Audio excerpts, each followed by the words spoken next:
একটা ঘন জঙ্গল যেখানে ঘুরে বেড়ায় এক রক্তকেকো পিশাচ।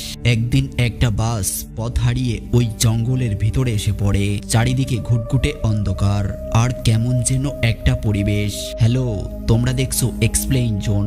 মুভির শুরুতেই আমরা একটি ঘন অন্ধকার জঙ্গল দেখতে পাই। সেই জঙ্গলের ভিতর দিয়ে একটি বাচ্চা ছেলে এমন ভাবে দৌড়ে যাচ্ছিল, দেখে মনে হচ্ছে যে সে যেন কিছু একটা দেখে প্রচন্ড ভয় পেয়েছে। কিন্তু কেন এই বাচ্চাটি জঙ্গলের ভিতর দিয়ে দৌড়াচ্ছে এটা তোমরা কিছুক্ষণ পরেই জানতে পারবে।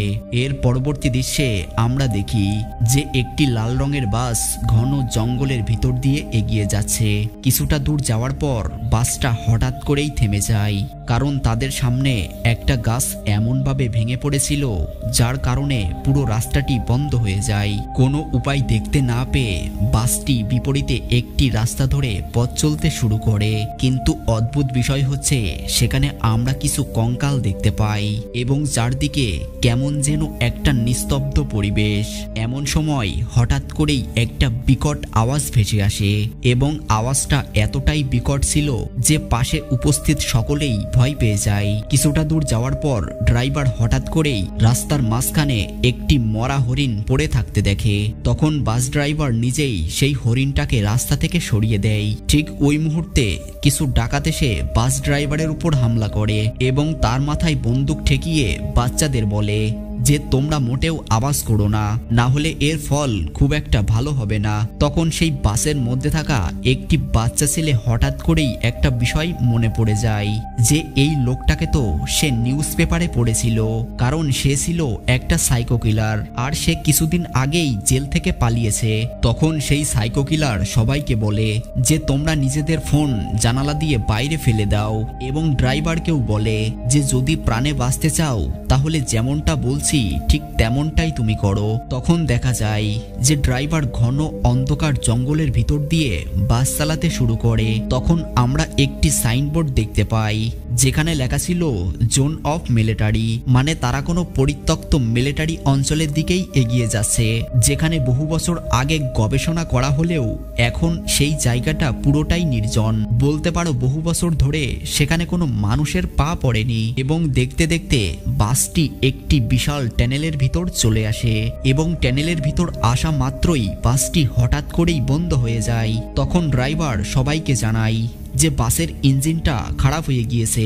কিন্তু সাইকো কিলার তখন মনে করে যে বাস ড্রাইভার হয়তো তার সাথে মজা করছিল, তাই সে রেগে গিয়ে একটি বাচ্চা মেয়ের মাথায় বন্দুক ধরে এবং ড্রাইভারকে বলে যদি প্রাণে বাঁচতে চাও তাহলে যত দ্রুত সম্ভব বাসের ইঞ্জিনটি তুমি মেরামত করো এবং কোনোভাবে তুমি যদি আমার সাথে চালাকি করার চেষ্টা করো তাহলে আমি সঙ্গে সঙ্গেই এই বাচ্চা মেয়েটিকে গুলি করে মেরে ফেলবো। তখন ড্রাইভার কোনো উপায় দেখতে না পেয়ে গাড়িটি ঠিক করার জন্য বাইরে বেরিয়ে আসে এবং তখনই সেই টানেলের ভিতরে থাকা সমস্ত আলো নিভে যায়। চারিদিকে শুধু নিস্তব্ধতা। টানেলের আলোগুলো নিভে যাওয়ার কারণে জায়গাটি কেমন যেন লাগছে। ওইদিকে বাসের ভিতরে থাকা সমস্ত বাচ্চারা ভয়ে চিৎকার করছে। তখন বাস ড্রাইভার হঠাৎ করেই সুড়ঙ্গর ভিতর থেকে কিছু একটার শব্দ শুনতে পায়।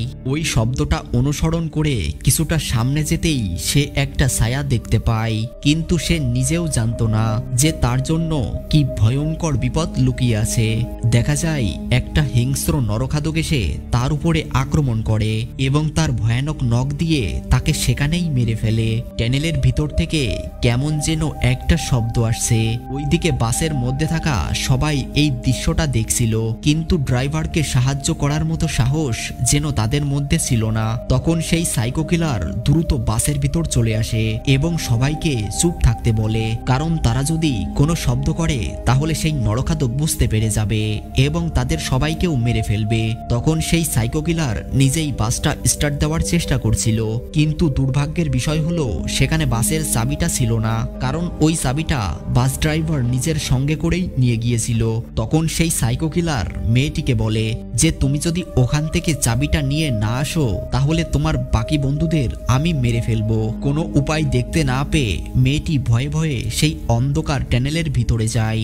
ঘুটঘুটে অন্ধকারের ভিতর মেয়েটি ড্রাইভারের লাশ দেখে অনেকটাই ভয় পেয়ে যায়। সে কোনোভাবে চাবিটা ড্রাইভারের হাত থেকে নিয়ে দ্রুত বাসে ফিরে আসে। এরপর দেখা যায় যে সেই সাইকো কিলার র্যাগি নামে একটি ছেলেকে বাসটা স্টার্ট দেওয়ার জন্য বলে, কিন্তু র্যাগি তার কথাই তেমন একটা পাত্তা দিচ্ছিল না। তখন সেই সাইকো কিলার র্যাগিকে বলে যে তুমি যদি বাসটা স্টার্ট না দাও তাহলে আমি তোমার সকল বন্ধুদের মেরে ফেলবো। এরপর তাদের মধ্যে একটা ঝামেলা লেগে যায়। আর ঠিক ওই মুহূর্তে পিছন থেকে একটা ছেলে এসে সেই সাইকো কিলারকে ধাক্কা দিয়ে নিচে ফেলে দেয়।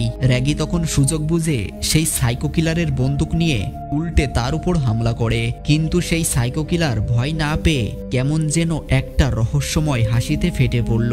সে সবাইকে বলে যে আমাকে মারা এতটা সহজ নয়, আমাকে মারতে হলে অনেক সাহসের দরকার। তারা যখন এই বিষয় নিয়ে কথা বলছিল তখন বাইরে থেকে কিছু ভয়ানক আওয়াজ তাদের কানে আসে।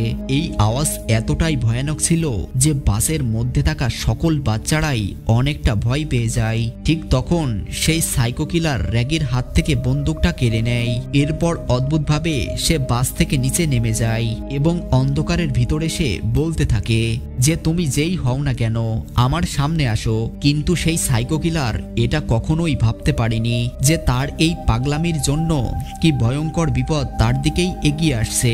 দেখা যায় সেই নরখাদকটি এসে সাইকো কিলারের উপর হামলা করে এবং মুহূর্তের মধ্যে তার মাথাটি শরীর থেকে আলাদা করে ফেলে। অন্যদিকে বাসের ভিতর থেকে এই ভয়ানক দৃশ্যটি দেখে সবাই আরো ভয় পেয়ে যায়। তখন সবাই ভাবতে থাকে যে তারা এখন কিভাবে এই জঙ্গল থেকে বেঁচে ফিরবে।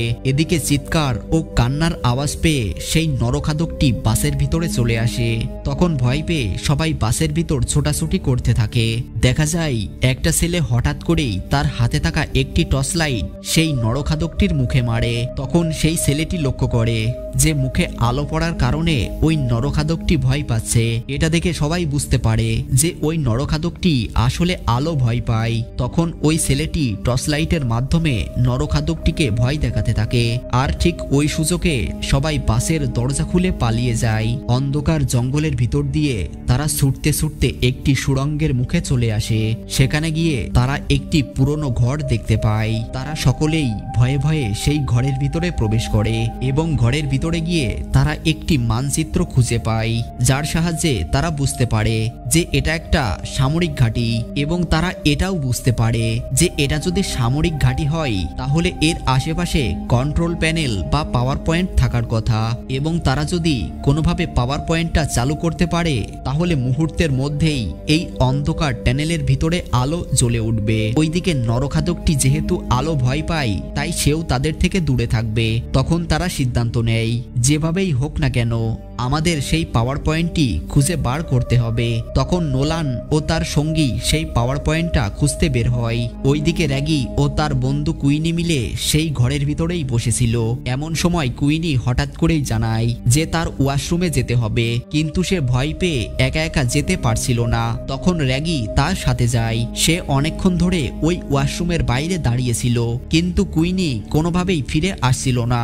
সে বারবার তার নাম ধরে ডাকছিল, কিন্তু তারপরেও কুইনি তার কথায় কোনো উত্তর দিচ্ছিল না। তখন সামনে গিয়ে র্যাগি দেখতে পায় যে কুইনি সেখানে নেই। এদিকে র্যাগি পাগলের মতো চিৎকার করে কুইনিকে এদিক ওদিক খুঁজতে থাকে। ওইদিকে র্যাগির এমন চিৎকার শুনে তার বাকি বন্ধুরাও মশাল হাতে নিয়ে তার দিকে এগিয়ে আসে এবং অবশেষে তারা এমন একটি জায়গায় এসে পৌঁছায় যেটা ছিল টানেলের পরিত্যক্ত ও ভয়ানক একটি স্থান। আর সেখানে এসে তারা কুইনিকে দেখতে পায়, কিন্তু সেই দানবটি কুইনিকে কামড় দিয়ে মেরে ফেলতেই যাবে এমন সময় সেখানে মশাল হাতে র্যাগি চলে আসে। তার হাতে মশাল থাকায় সেই দানবটা ভয় পেয়ে কুইনিকে ছেড়ে দেয়। তখন তাড়াহুড়ো করে যাওয়ার সময় দুর্ভাগ্যক্রমে র্যাগির হাত থেকে সেই আগুনের মশালটা জলে পড়ে নিভে যায়। ফলে ওই টানেলটি আবারও অন্ধকার হয়ে যায়, যার কারণে সেই দানবটি এসে র্যাগির উপর আক্রমণ করে। সে র্যাগিকে মারতেই যাবে এমন সময় হঠাৎ করে টানেলের মধ্যে থাকা সমস্ত আলো জ্বলে ওঠে এবং ভয় পেয়ে সেই দানবটিও সেখান থেকে পালিয়ে যায়। এরপর র্যাগি ও তার বন্ধুরা কিছুটা দূর এগিয়ে যেতেই আরেকটি রুম দেখতে পায় এবং সেখানে গিয়ে তারা একটি মৃত মানুষের কঙ্কাল ও অদ্ভুত রকমের কিছু বই খুঁজে পায় এবং বইগুলো পড়ে তারা জানতে পারে যে এই দানবটা মানুষের রক্ত খেয়ে বেঁচে থাকে। তারা এটাও জানতে পারে যে কিছু বছর আগে এই দানবটিকে কেউ হয়তো মারতে চেয়েছিল, কিন্তু তার শক্তির সাথে হয়তো সে পেরে উঠতে পারেনি। এই বিষয়গুলো জেনে তারা অনেকটাই ভয় পেয়ে যায় এবং তারা এক মুহূর্ত দেরি না করে সেখান থেকে পালিয়ে যায়। কিন্তু কুইনি অনেকটাই অসুস্থ ছিল। দেখা যায় তার গলায় একটি আঘাতের চিহ্ন, কারণ ওই দিন রাতে সেই দানবটি তার গলায় কামড়ে দিয়েছিল। এটা দেখে সবাই ভাবতে থাকে যে কুহিনীকে যেহেতু ওই দানবটা কামড়ে দিয়েছিল, তার মানে সেও আর কিছুক্ষণের মধ্যেই দানবে পরিণত হতে যাচ্ছে। তখন সবাই সিদ্ধান্ত নেয় যে কুহিনীকে তারা এখানে রেখেই চলে যাবে, কিন্তু র্যাগি তাদের কথায় রাজি হয় না। সে সবাইকে বলতে থাকে যে পাগলের মতো কথা বলো না, তোমরা যেটা বলছো সেটা ভেবে বলছো। কোনো উপায় দেখতে না পেয়ে তখন তারা কুহিনীকে বাঁচানোর জন্য আবার সেই রুমে প্রবেশ করে। সেখানে গিয়ে তারা অনেক পুরনো বই খুঁজে পায়। তখন তারা একটি বই খুলে পড়তে শুরু করে, আর এটা ছিল একটা বাচ্চা ছেলের গল্প। সে তার বোনকে নিয়ে অচেনা জায়গায় ঘুরে বেড়াতে পছন্দ করত। এমনই একদিন সে তার বোনকে নিয়ে ঘুরতে ঘুরতে এই জঙ্গলে প্রবেশ করে এবং এখানে এসে তারা এই টানেলটি খুঁজে পায়। তখন তারা কৌতূহলবশত এই টানেলের ভিতরে আসে এবং সেখানে গিয়ে তারা একটি ভয়ঙ্কর পিশাচের সম্মুখীন হয়। সেখান থেকে কোনোভাবে ছেলেটা পালিয়ে যেতে পারলেও মেয়েটাকে ওই পিশাচ নির্মমভাবে হত্যা করে। দেখা যায় ছেলেটা তার বোনকে বাঁচানোর বদলে নিজেই তার প্রাণ নিয়ে পালিয়ে যাচ্ছে, যে সিনটা আমরা মুভির শুরুতে দেখেছিলাম। এই ঘটনার প্রায় 40 বছর পর আমরা সেই ছেলেটিকে দেখতে পাই। সে এখনো তার বোনের মৃত্যুর জন্য নিজেকেই দায়ী করছিল।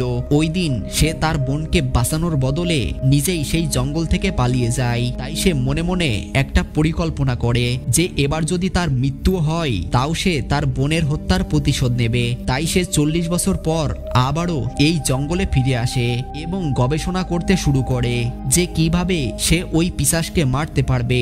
সে ওই পিশাচকে মারার জন্য একটি মেশিন বানাতে থাকে এবং মেশিনটা বানাতে বানাতে সে ওই পিশাচ সম্পর্কে বিভিন্ন গুরুত্বপূর্ণ তথ্য ওই বইগুলোতে লিখে রাখত এবং ওই বইতে এটাও লেখা ছিল যে ওই পিশাচ একবার যার রক্তের স্বাদ পেয়ে যায় তার মৃত্যু নিশ্চিত। তখন বইটা পড়ে র্যাগি ও তার বাকি বন্ধুরা বুঝতে পারে যে তার মানে কুইনির বিপদ এখন সামনে। তখন র্যাগি ও তার বাকি বন্ধুরা মিলে একটি প্ল্যান বানাতে থাকে যে কিভাবে তারা এখন কুহিনীকে এখান থেকে বাঁচিয়ে নিয়ে যাবে। তখন র্যাগি হঠাৎ করেই বলে ওঠে যে ওই পিশাচ যেহেতু কুহিনীর রক্তের স্বাদ পেয়ে গেছে, তারা কুহিনীর ক্ষত স্থান থেকে কিছুটা রক্ত একটা টি শার্টে লাগিয়ে নেয়। এরপর ওই ছেলেটার তৈরি করা মেশিনের সামনে কুহিনীর শার্টটা রেখে দেয়। মানে তারা প্ল্যান করেছিল যে এই পিশাচ যখনই রক্তের ঘ্রাণ পেয়ে মেশিনের সামনে আসবে তখনই তারা সেই মেশিনটি চালু করে দিবে। এর কিছুক্ষণ পর দেখা যায় যে রক্তের ঘ্রাণ পেয়ে ওই পিশাচটা ধীরে ধীরে তাদের দিকেই এগিয়ে আসছে। তখন তারা সেই মেশিনটি চালু করে দেয় এবং প্রচন্ড আলোর কারণে সেই পিশাচটি ভয় পেয়ে সেখান থেকে পালিয়ে যায়। কুইনি ও তার বাকি বন্ধু দৌড়ে টানেলের বাইরে চলে আসে, আর অন্যদিকে র্যাগি ও তার দুই বন্ধু মশাল হাতে সেই পিশাচের উপর আক্রমণ করে। তখন র্যাগি সেই পিশাচের গায়ে মশাল ছুঁড়ে মারে, যার কারণে সেই পিশাচটি সেখানেই মারা যায়। আর এভাবেই শেষ হয় সেই অন্ধকার জঙ্গলের এক ভয়ানক কাহিনী। ভিডিওটা ভালো লাগলে একটি লাইক করে দিও। চ্যানেলে যদি তুমি নতুন হয়ে থাকো তাহলে সাবস্ক্রাইব করে রাখো এরকম ভিডিও দেখতে চাইলে।